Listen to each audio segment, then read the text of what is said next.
Thank you, Premier.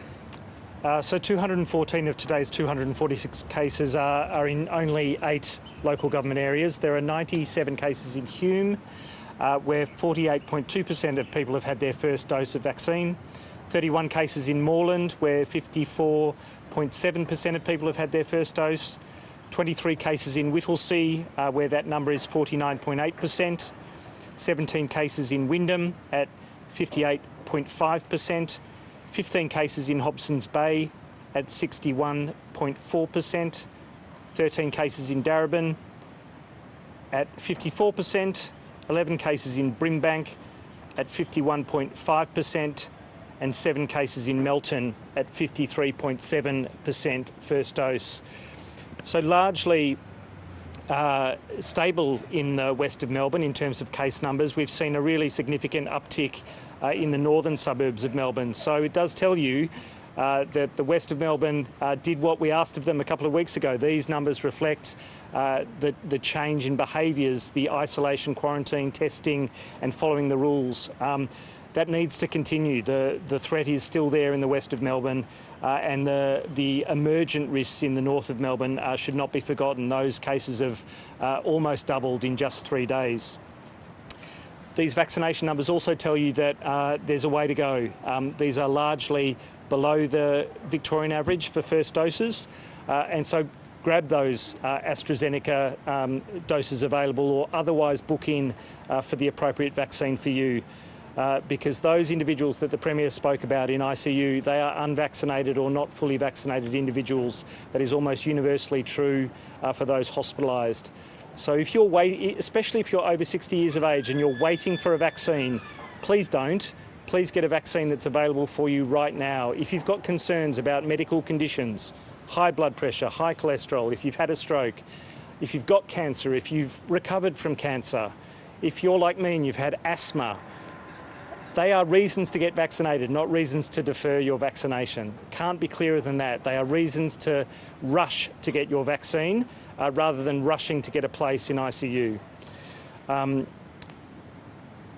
The transmission that's now, especially in the north, but continues in the west, we're looking at small businesses with strong community links and working with them on how they can protect the community. We know that there are many open and permitted to trade, but that is an opportunity for you to look at again your COVID safe plans and make sure that you're protecting those who are accessing your businesses as much as possible. You've got a responsibility to protect the community that are using your services and your business. That includes for QR code check-in, for wearing a mask and for appropriate social distancing. With respect to outbreaks active at the moment, there are 47 cases linked to Casa Suites in Coolaroo, 21 linked to Classy Kitchens in Craigieburn, 9 linked to Al-Hajj Halal Meats in Glenroy.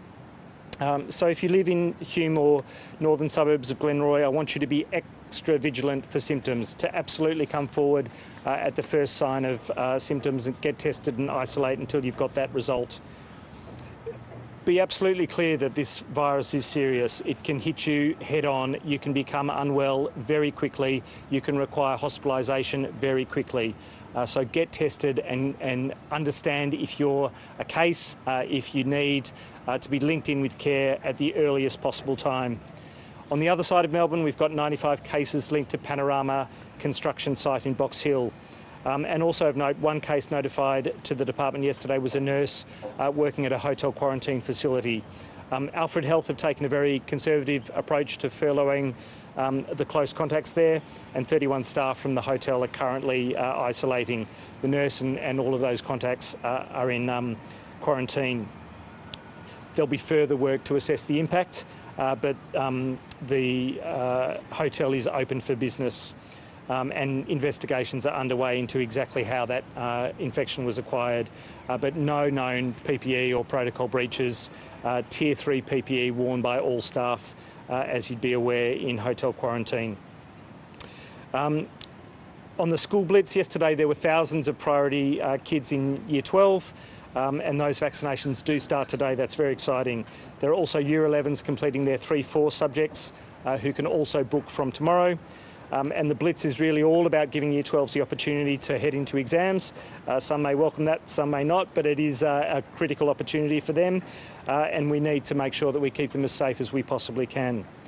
On testing, 43,858 tests processed yesterday. Even if you're vaccinated and you've got symptoms, you need to get tested. If you're vaccinated and you've been to exposure sites, you need to get tested. So vaccination absolutely protects you, especially from serious illness, but you can become infected, you can pass it on to others. So you do need to get tested, even as a fully vaccinated individual.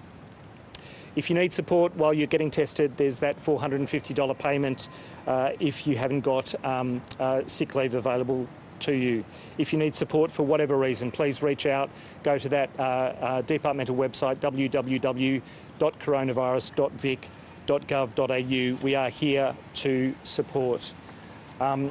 There's been an enormous amount of work in community fora and networks, people sharing videos and advice via their WhatsApp connections and on Facebook groups. Please continue to do that. You reaching out to those around you, to those who trust you, and with your ability to share trusted information, that is really critical to get the word out. As the Premier said, it is absolutely a race.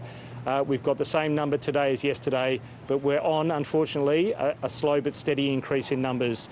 We can turn this around. We will turn this around. It will plateau, but it'll plateau at a time when we've got sufficient vaccination coverage to drive those numbers down. And in the meantime, everything that you do right in terms of social distancing, wearing a mask, getting tested, quarantining, will buy us the time to get to that full vaccination coverage. Thank you.